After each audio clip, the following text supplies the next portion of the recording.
Same day. Welcome to Nasdaq Trade Talks. I'm Jill Malandrino, global markets reporter at Nasdaq.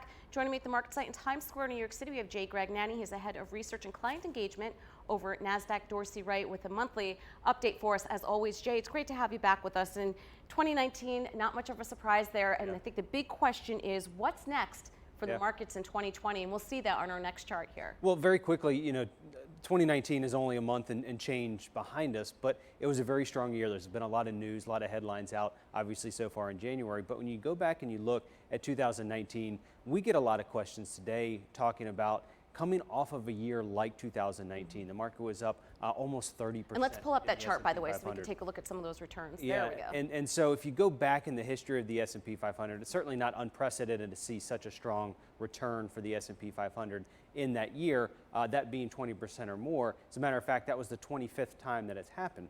What's interesting is you go and you look, the biggest question is, okay, what happens after that? How does the market perform in the following year? Is there anything left in the tank to continue to move forward? And the evidence certainly suggests that the answer is yes. There is historical evidence to suggest that there's more movement, potential movement to the upside. And even if you just look at the past 40 years, so kind of the more modern era of time period, there's been 9 such occurrences, that be this 2019 being the 10th, that the market has returned 20% or more. And in the following years, what we saw happen is the average return is 12%, going after a 20% year. Only 12%. Only two of those years were down, and that was coming off of 1980, 1981 was down, 1990 was down, but really you have to go back to 2013 since we saw the last 20% move, and then following that 2014 was up 11% during that year.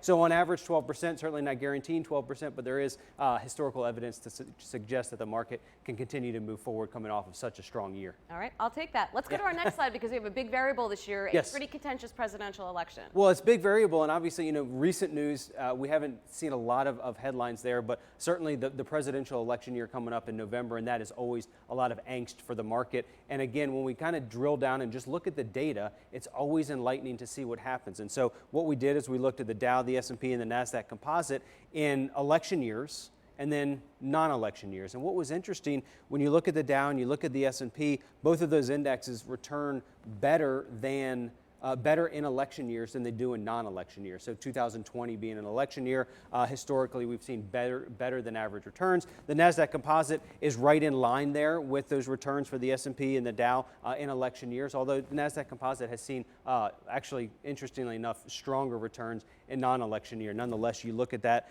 on average the S&P is up just over 8%, or just over 7%. The Dow Jones just under 8% on an average return during election year. So again, just because there's an election year, the obvious tendency now is to go back and think, geez, 2016 was the last election year that we saw, and we saw some volatility in there. But when you go back and you look at the body of work and you look at all election years, you see something very, very different in the markets. It should be interesting for the Nasdaq Composite this year, particularly with conversation around tech regulation. Yeah. Well, and you're coming, this year is coming off of a 2019 that was very strong for technology. Technology continues to carry the market higher today, and so that is very interesting to see how that'll play out this year. All right, Jay, let's take a look at China here, because clearly coronavirus and the spread and what's happening within the Asia markets is definitely a variable that traders are looking at. It's absolutely real, and it's caused some volatility so far in the markets this year, but not a ton of downside volatility. You've gotten some pullbacks, but as we're recording this today, most of the U.S. indexes are all hitting new highs,